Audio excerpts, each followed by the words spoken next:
Tracy is living all alone in such a huge lodge. That's just pure greed. Ashley has 2 little kids, you know. The successful older sister should give her home to her struggling younger sister. That's how families help each other. That's what's natural. The moment my mother Gina said that, her words drifted into the kitchen. The perfectly decorated Christmas cake in my hands sagged ever so slightly, and the cream lost its shape. We were at my parents' house in a quiet residential neighborhood in Colorado. Just a week ago, I had wrapped up a massive urban development project in Dubai and returned to the country for the first time in 6 months. But I couldn't rest. For the past 2 days, I had sacrificed sleep and poured everything I had into preparing this Christmas party. I had reserved the finest turkey well in advance and spent a full 2 days marinating it in a special blend of spices.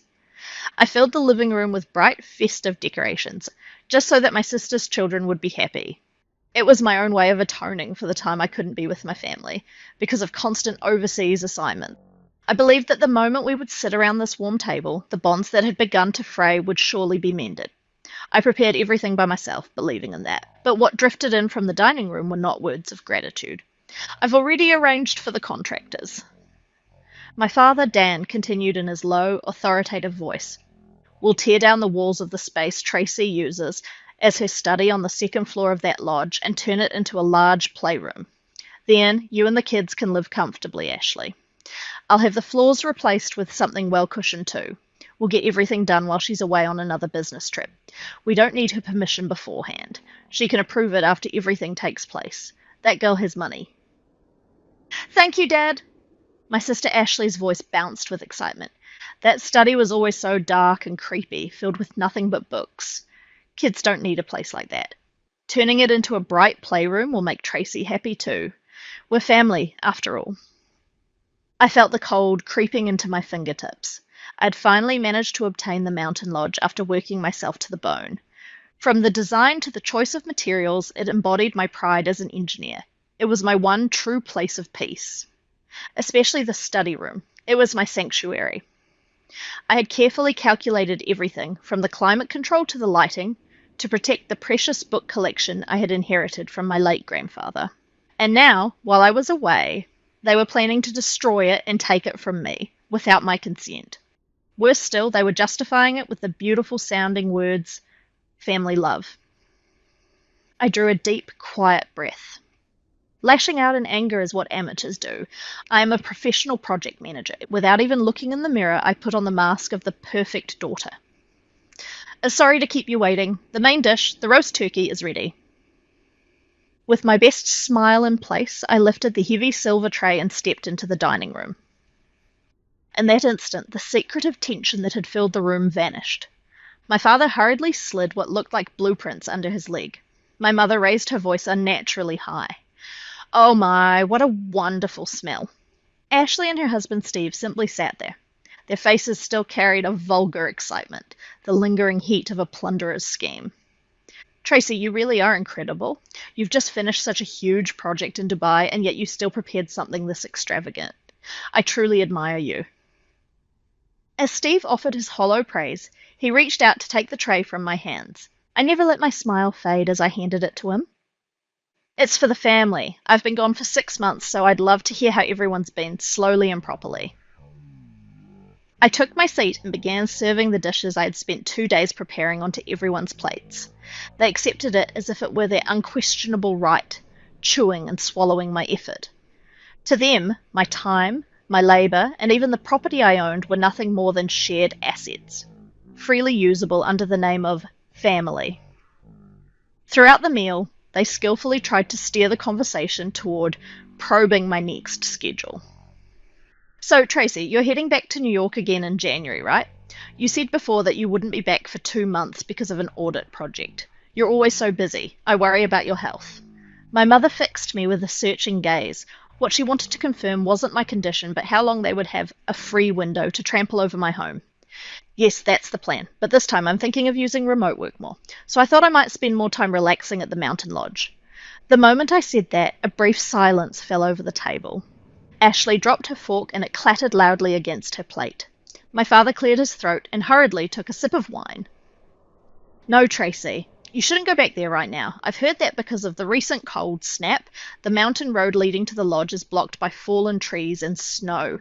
Winters are harsh up there, and if something were to happen, it would be terrible. A busy woman like you doesn't need to go alone to such a dangerous, inconvenient place. It's best to leave it alone until spring. Focus on your work and stay in your city apartment.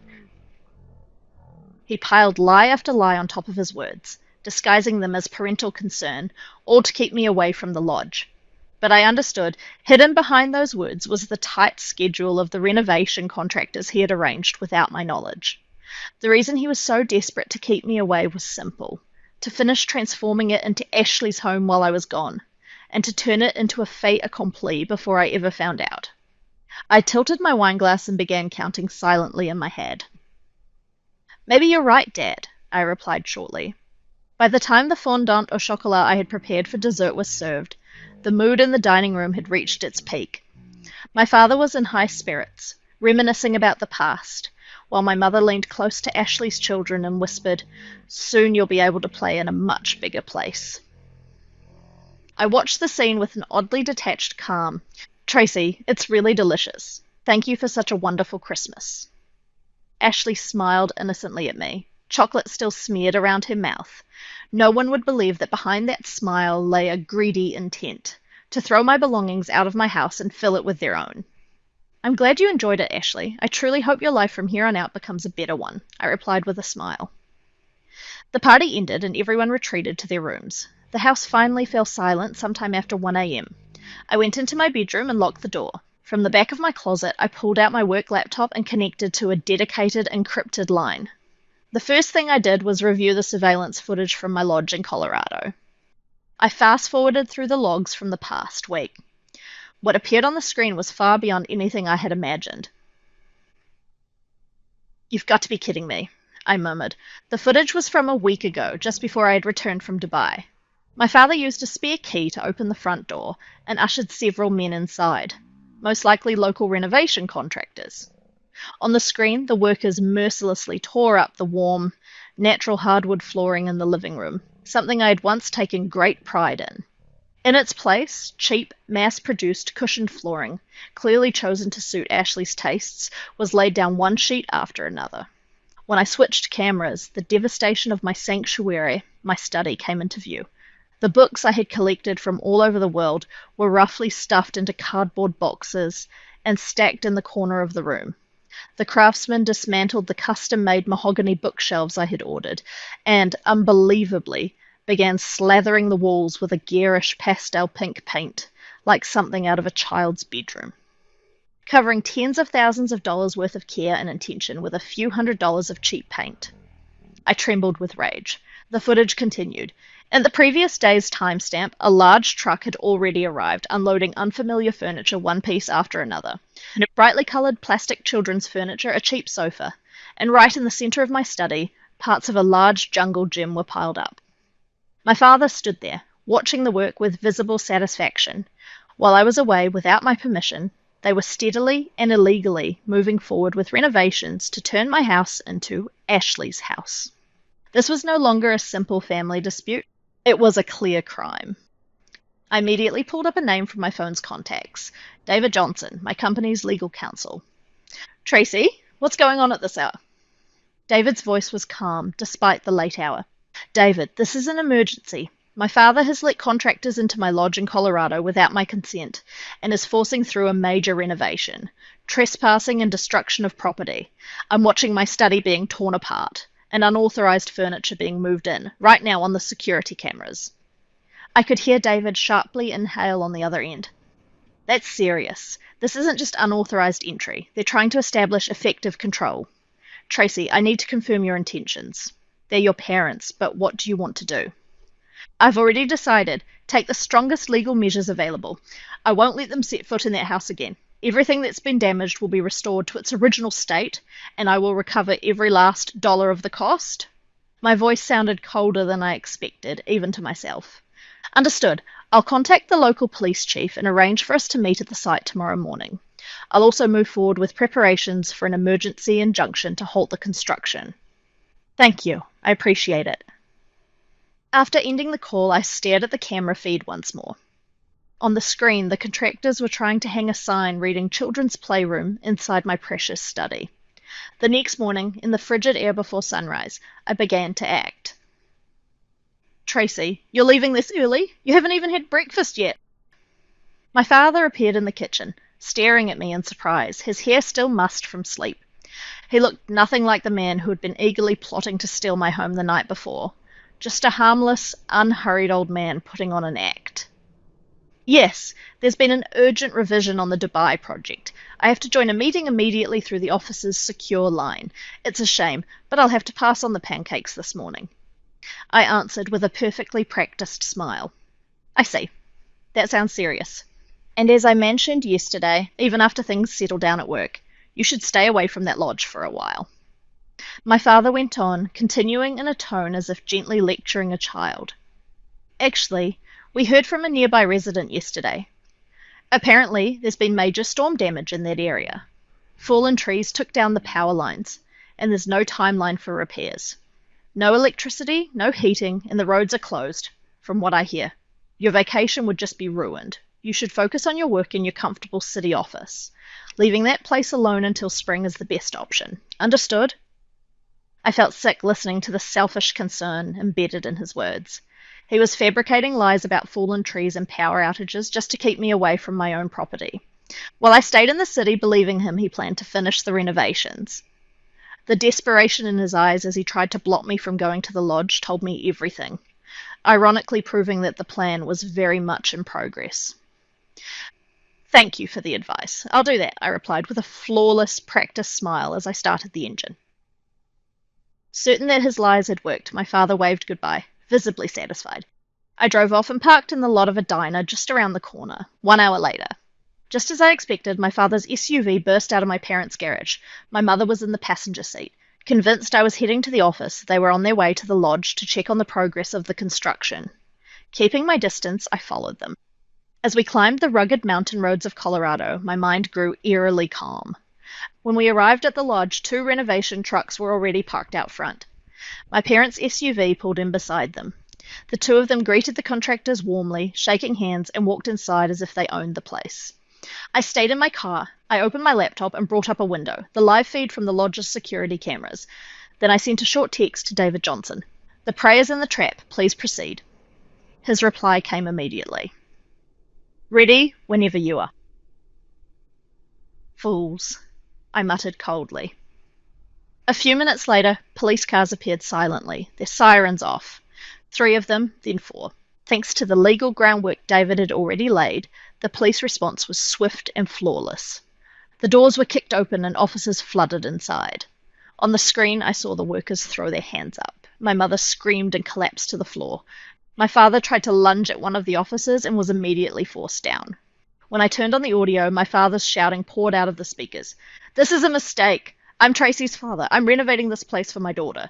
Call Tracy. Make her talk to you." My smartphone began lighting up like it had lost its mind. "Dad, Mom, Mom, Dad," call after call, repeating dozens of times per minute. It was easy to imagine them desperately begging for help, or hurling abuse. 99 missed calls? It felt like a score measuring the depth of their panic. Instead of turning the phone off, I set the notifications to silent. I didn't answer a single call. I didn't even listen to the voicemails. As a professional project manager, I knew emotional negotiations were a waste of time.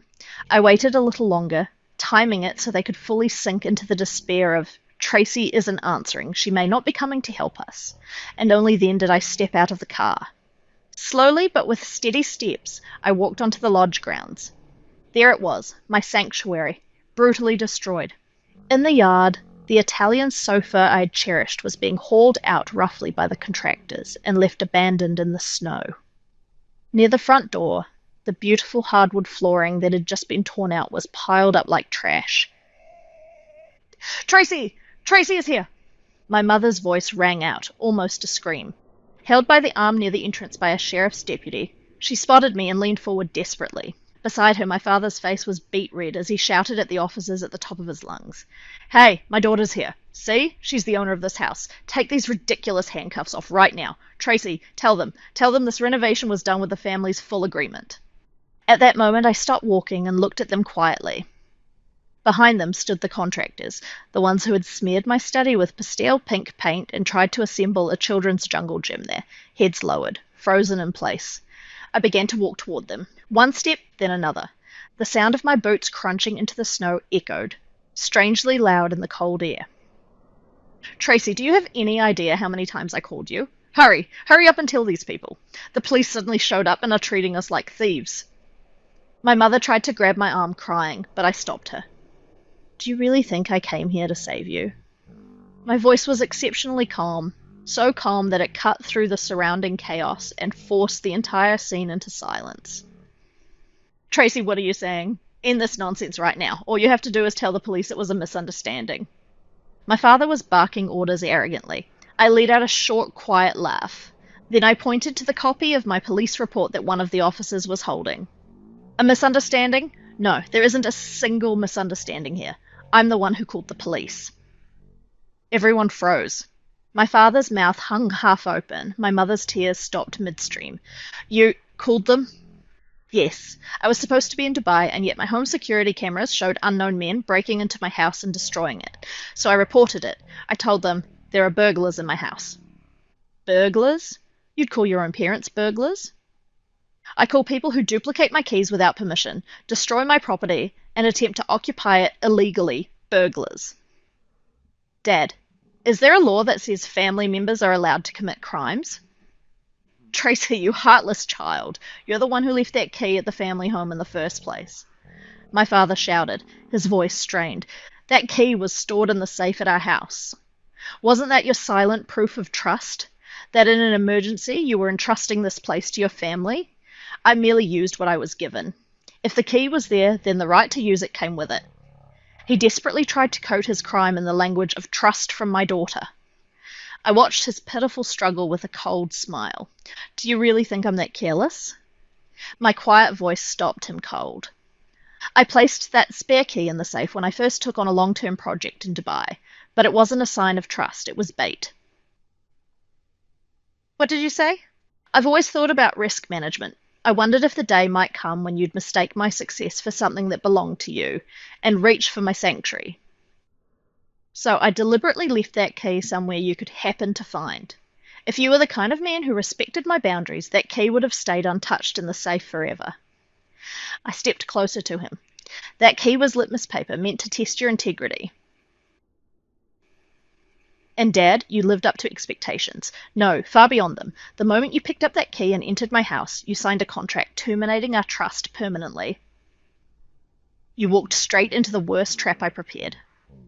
The anger drained from my father's face. Only then did he realize that at the very moment he thought he was controlling his daughter, he had actually been dancing in the palm of my hand. Checkmate, Dad. What you stole wasn't a key, it was your last place to belong. He collapsed, utterly speechless. Sheriff, please take them away. I have nothing more to say to these unknown trespassers. The police's relentless pursuit didn't stop with my parents. Every single worker who had been tearing up the floors was arrested without exception. The contractor in charge shouted in panic, "We were just doing the job we were hired to do." The sheriff's reply was ice cold. It's clear you damaged someone else's property without the owner's consent. Unless you can present a legitimate contract signed by the owner, you will be treated as accomplices. All of you will come with us. As the workers yelled, "This isn't what we agreed to." At my dad, they were cuffed one by one and loaded into patrol cars. I watched it all from a distance, expressionless. My father, my mother, everyone involved in the renovation, lined up and pushed into police cars. There was no sweet escape called family, no excuses like, "we didn't know." The law methodically and mercilessly removed everyone who had violated my sanctuary, exactly as I'd planned. I turned my back on them and walked into my home without looking back even once. This was the real gift of the Christmas party I had spent 2 days preparing for them. Several hours later, a flashy SUV screeched into the now silent lodge at full speed. The door flew open and my sister Ashley, wrapped in a fur coat, ran toward me, screaming hysterically. "Tracy, what the hell is going on? I got a call saying Mom and Dad were arrested." She stopped dead at the entrance, staring at the ravaged interior. "What is this? Where's my playroom? The new kitchen? Didn't they finish the renovations?" "They're finished, Ashley. Every last bit of it. I slowly descended the porch steps and stopped in front of her. The free house you were dreaming of, the bright future Dad promised you. All of it was shattered right here today, against a wall called the law. How can you say something like that? Mom and Dad were thinking about you. No, they were trying to feed their own vanity by consuming my life, and you were just standing there with your mouth open waiting to catch the scraps. Ashley, do you know what they're saying at the police station right now? We did everything for our younger daughter, Ashley. Which means the responsibility for the crimes they committed will ultimately fall on you. Ashley's face tightened in fear. Me? I didn't do anything. Dad acted on his own. That's true. Dad acted on his own. But the source of the money used for those independent actions and the screenshots of you bragging on social media to your friends about illegally taking over my house, my lawyer has secured all of that. Ashley, the next place you'll be living won't be my lodge. It'll be a trash-filled apartment you get evicted from for unpaid rent, or... I stopped mid-sentence and leaned in to whisper in her ear. The same cold cell as Mum and Dad. Ashley collapsed onto the ground and began sobbing in the snow. I didn't spare her a single glance. I got into my car, the engine roaring to life. As I watched my sister's snow-covered, screaming figure shrink in the rearview mirror, I felt for the first time a deeply satisfying certainty that I had fully reclaimed control over my own life. 3 months later. The court's ruling was a complete victory for me. My father and mother were found guilty of trespassing, destruction of property, and theft through the illegal duplication of a spare key. They received suspended sentences. The massive renovation costs they had paid to contractors on their own authority were legally classified as expenses incurred in the commission of illegal acts. Not a single cent was returned. Every dollar they had poured in for the happiness of the family was wasted. All that remained was the indelible stain of a criminal conviction. On top of that, I was awarded a total of $100,000 in damages, covering restoration of the lodge and compensation for emotional distress. I knew from the start they had no ability to pay such a sum. As a result, their family home, the very place they had tried so desperately to protect, was put up for auction to cover the damages. The dignified house that had once controlled and exploited me vanished, and they were forced to move into a small, thin-walled rental apartment on the outskirts of town. Meanwhile, my sister Ashley's life with Steve collapsed completely. Assuming they would be able to live in my lodge for free, they had already terminated the lease on their apartment. But my legal action shattered that fantasy, and with my parents' assets frozen, they were left with nowhere to go. According to reports, Ashley and Steve are now living in the damp basement of Steve's parents' house. The luxurious lifestyle she once flaunted on social media has been replaced by a miserable existence on a cold concrete floor. I cut off all contact with them. No matter how high the number of missed calls climbs, I will never open those notifications again. They have lost their right to exist in my world.